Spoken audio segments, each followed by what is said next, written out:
Hello, আসসালামু আলাইকুম। আমরা আজকে বানাবো পেঁপের নাড়ু। প্রথমে একটা পেঁপে নেবেন, পেঁপেটা ছুলে নেবেন, তারপরে গিটার দিয়ে কেটে নেবেন। গিটার দিয়ে কেটে নেওয়ার সময় হাত সাবধান যাতে হাতে না লাগে। তারপরে ধুয়ে আমরা গরম ভাপ দিয়ে নেব। পেঁপেটা 80% সিদ্ধ করে নেব, বেশি সিদ্ধ হতে হবে না। তারপরে এটা নামিয়ে চুলা থেকে ঠান্ডা পানিতে ধুয়ে নেব। তারপরে 1 কাপ চিনি নেব, পেঁপেটা মেপে চিনিটাকে ক্যারামেল করে নেব। লো আছে করে নেবেন। ক্যারামেলের কালারটা যত ভালো হবে আপনার নাড়ুটা তত দেখতে সুন্দর হবে। ক্যারামেলটা রেডি হয়ে গেলে আমরা এটাতে পেঁপেটা দিয়ে দেব, যাতে ক্যারামেলটা আঠালো হয়। তারপর এখানে জালটা বাড়িয়ে দিয়ে পেঁপেটা নেড়ে চেড়ে যতক্ষণ আপনার পেঁপেটা আঠালো না হবে, যাতে হাতে চিনির আঠাটা লেগে যায়, ওটা দেখিয়ে তারপর আপনার নেড়ে চেড়ে এটা নামাবেন।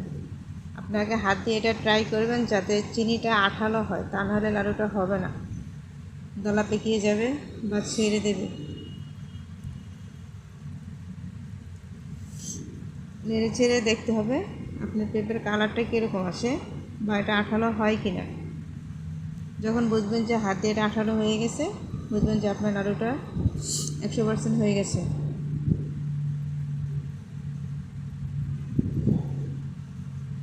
হাতে থাকবেন, বেশি কালার করবেন না, তাহলে কালারটা নষ্ট হয়ে যাবে, পুড়ে যাবে। জালটা কমিয়ে দিবেন একদম।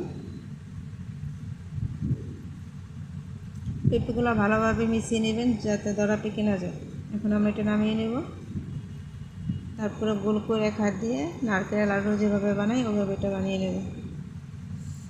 আস্তে আস্তে যদি হাতে লেগে যায় তাহলে একটু ঠান্ডা পানি দিয়ে নেবেন, তাহলে আপনার নাড়ুটা খুব ভালো হবে। হাতটা একটু ঠান্ডা পানি দিয়ে ভিজিয়ে নেবেন, হয়ে যাবে আপনার পেঁপের লাড়ু। তারপর আপনি এটা পরিবেশন করতে পারবেন। এটা আপনার ঠান্ডা হলে, যখন পুরোটা ঠান্ডা হয়ে যাবে তখন এটা শক্ত হয়ে যাবে। গরম অবস্থায় হালকা নরম থাকবে, শক্ত হয়ে গেলে এটা খেতে ভালো লাগবে, ভাঙবে না। আর এটাতে কোনো বাজে মুড়ি বা চালের গুঁড়া যেটা দিয়ে ওটা মিক্স করতে হবে না, এটা ঠান্ডা হলে এমনি শক্ত হয়ে যাবে।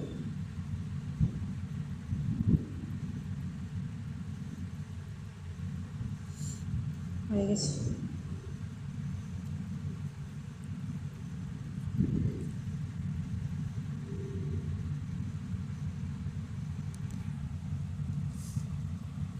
শেষ পেঁপে নাড়ু বানানো, আপনারা এটা পরিবেশন করতে পারবেন।